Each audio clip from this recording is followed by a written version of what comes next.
इंदौर में कंप्यूटर बाबा के आश्रम पर बड़ी कार्रवाई की गई है। नगर निगम और जिला प्रशासन ने आश्रम में अवैध निर्माण को ढहा दिया। आरोप है कि आश्रम को जमीन पर कब्जा करके बनाया गया था, जिसे आज खाली करवा दिया गया। सुबह सुबह ही भारी सुरक्षा के बीच भारी मशीनों के साथ प्रशासन ने इस एक्शन को अंजाम दिया। आश्रम पर कार्रवाई से पहले कंप्यूटर बाबा को पहले हिरासत में लिया गया था। यहां तक कि बाबा के कुछ समर्थकों को भी गिरफ्तार कर लिया गया था।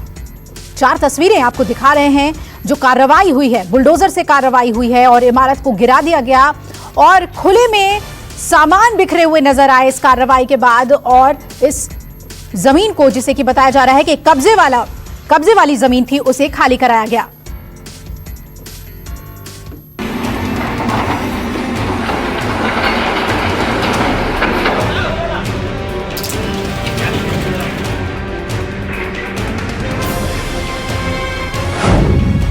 एक्शन में बुलडोजर,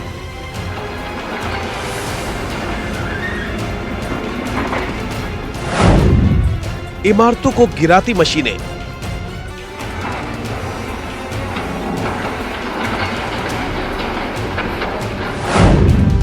ढहाई गई बाउंड्री,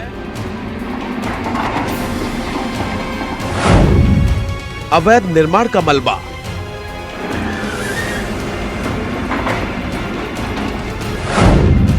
खुले में बिखरा सामान।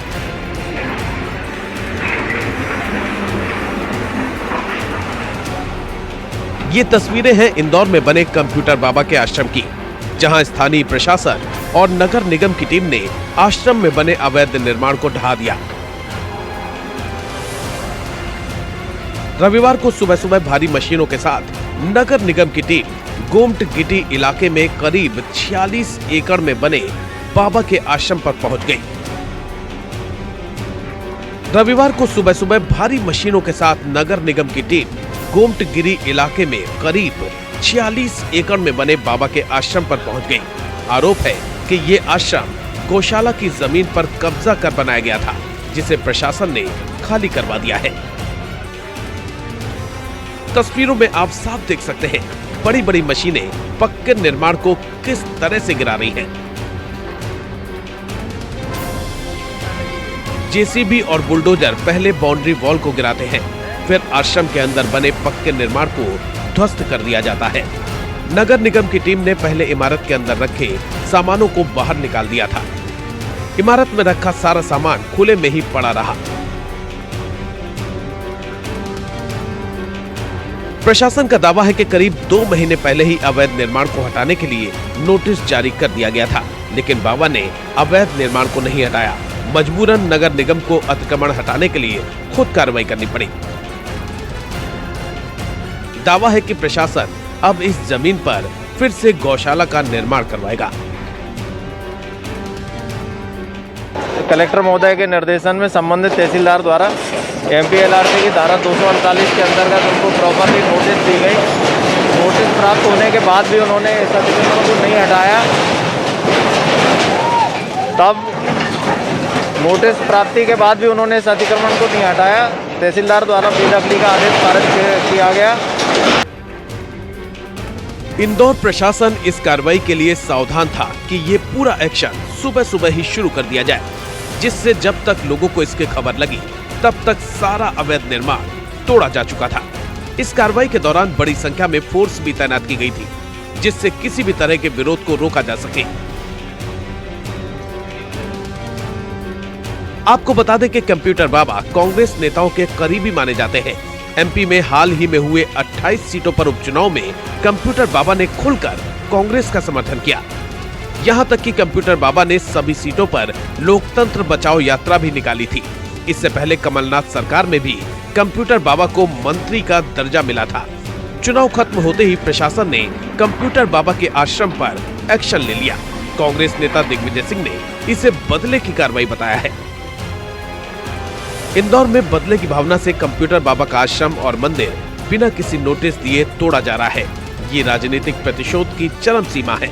मैं इसकी निंदा करता हूँ। बीजेपी की स्तुति करते रहे, उनका काम की तारीफ करते रहे। उनको उन्होंने नदी न्यास का संरक्षक बनाया, उनको जिम्मेवारी दी। तब तक वो साधु थे।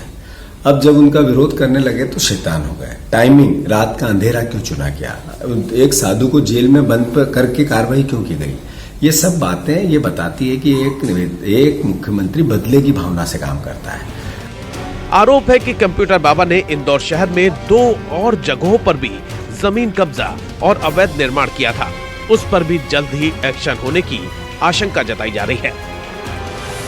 Bureau report, news 24। और इस मामले पर ज्यादा अपडेट के लिए रुक कर लेते हैं मेरे सहयोगी विपिन श्रीवास्तव का।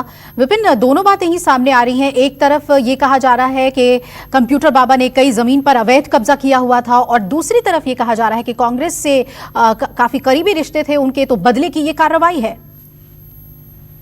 देखिए, दोनों बातें जरूरी है इसमें समझना। पहली चीज है कंप्यूटर बाबा 2018 में शिवराज सरकार में भी राज्य मंत्री के दर्जा प्राप्त। कंप्यूटर बाबा वो हैं जो समय और वक्त के हालात के हिसाब से अपने अपने समय और दल उन्होंने चुनते रहे। 2018 में जब विधानसभा चुनाव हुआ था, उसके ठीक 1 महीने पहले कांग्रेस की तरफ उनका झुकाव बढ़ा और कांग्रेस के पक्ष में उतर आए थे। तब उनको, जब कमलनाथ सरकार बनी तो यहाँ भी उनको राज्य मंत्री का दर्जा मिला, नदी न्यास समिति के अध्यक्ष बन गए यहाँ पर।